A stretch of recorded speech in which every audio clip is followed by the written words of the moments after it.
मैं हेमंत से बात कर ही रही थी कि तभी अचानक वहाँ पर भैया आ गए और आते ही भैया ने हेमंत की कॉलर पकड़ ली और हेमंत को भद्दी भद्दी गालियां देने लगे।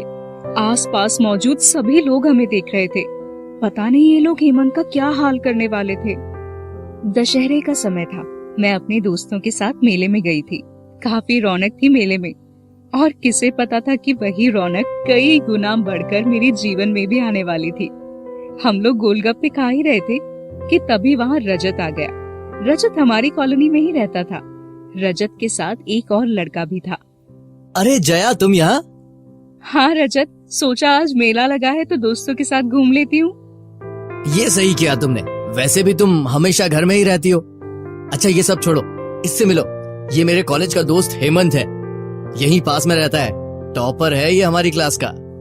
मैंने हेमंत को पहली बार देखा था और इससे पहले ना कभी उसके बारे में सुना था, लेकिन उसकी पर्सनालिटी और आवाज में ऐसा जादू था कि मैं तो पहली नजर में ही उसे अपना दिल दे बैठी।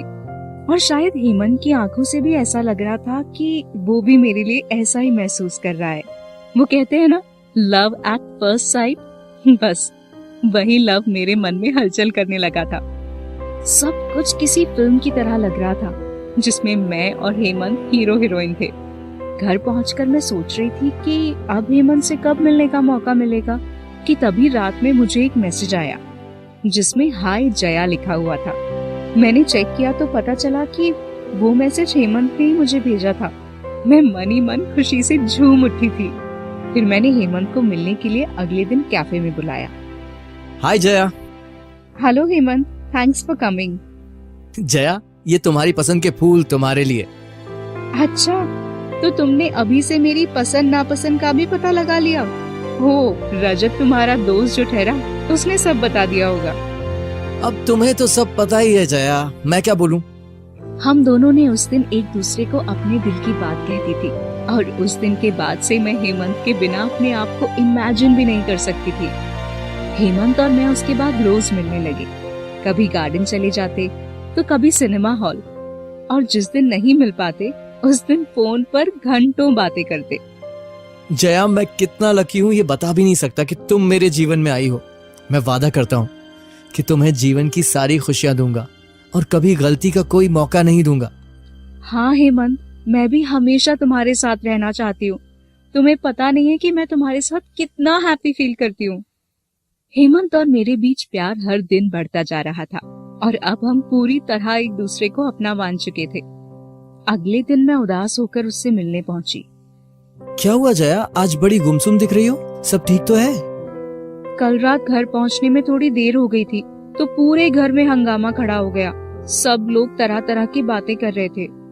अरे जया, वो सब घर के ही लोग हैं, तुम्हारी चिंता करते हैं, इसीलिए कभी कभी बोल देते होंगे। तुम टेंशन मत लो। जया, तुम्हें क्या लगता है अब हमें घर वालों को हमारे रिश्ते के बारे में बता देना चाहिए? मेरी अब जॉब भी लग गई है और कुछ दिनों में तुम्हारी भी लग जाएगी। क्या कहती हो? मुझे नहीं लगता कि उन्हें कोई दिक्कत होगी।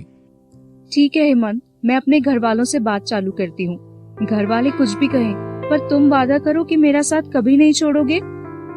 मुझे नहीं लगता कि उन्हें कोई दिक्कत होगी, मैं वादा करता हूँ जया। चलो अब लेट हो रहा है, तुम्हें घर जाना चाहिए वरना फिर से तुम्हारी मम्मी गुस्सा करेंगी। चलो बाय। उस रात जब मैं घर पहुंची तो मुझे इस बात का बिल्कुल अंदाजा नहीं था कि अब मेरी जिंदगी पूरी तरह बर्बाद होने वाली थी। जिन्हें मैं अपना परिवार समझती थी वो मुझे ये सब कहेंगे, मैं सोच भी नहीं सकती थी। मम्मी पापा, मुझे आपको एक बात बतानी है।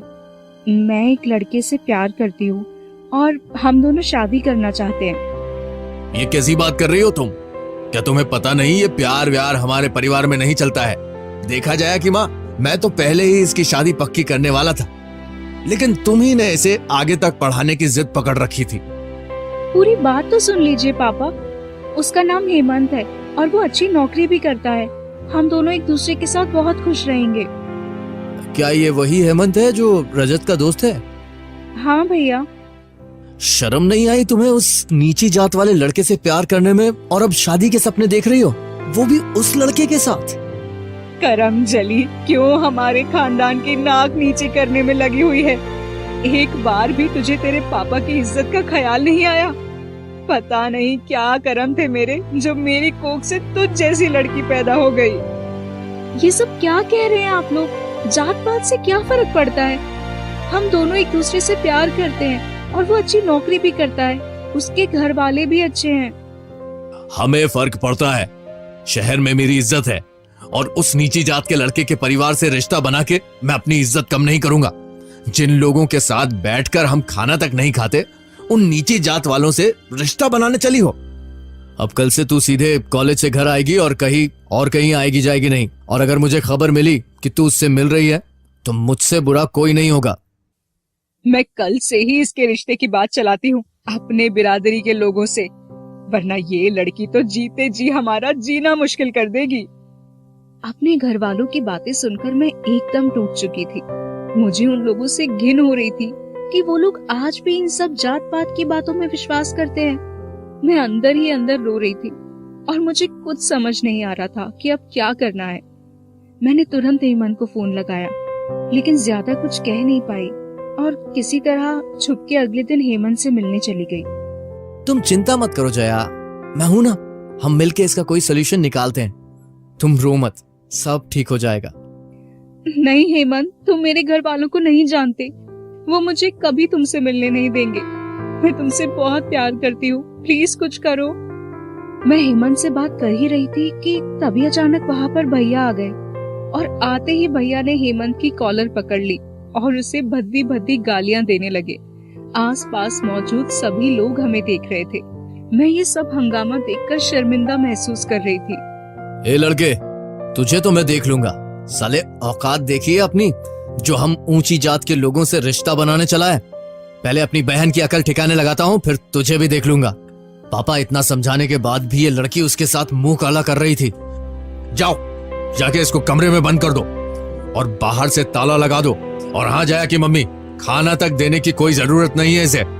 भूख से मरने लगेगी तो अपने आप अकल ठिकाने आ जाएगी इसकी। मैं कमरे में अकेली रो रही थी, लेकिन कोई भी मेरी बात सुनने को तैयार नहीं था। तभी मैंने कुछ देर बाद भैया की आवाज सुनी। पापा उस लड़के को ठिकाने लगा दिया है। ऐसा सबक सिखाया है कि हम बड़ी जात वालों से क्या, किसी से प्यार करने की कभी हिम्मत नहीं करेगा। मैंने तुरंत भैया की बात सुन के हेमंत को फोन लगाया। कई बार ट्राई किया, रिंग जाती रही, लेकिन हेमंत ने फोन नहीं उठाया।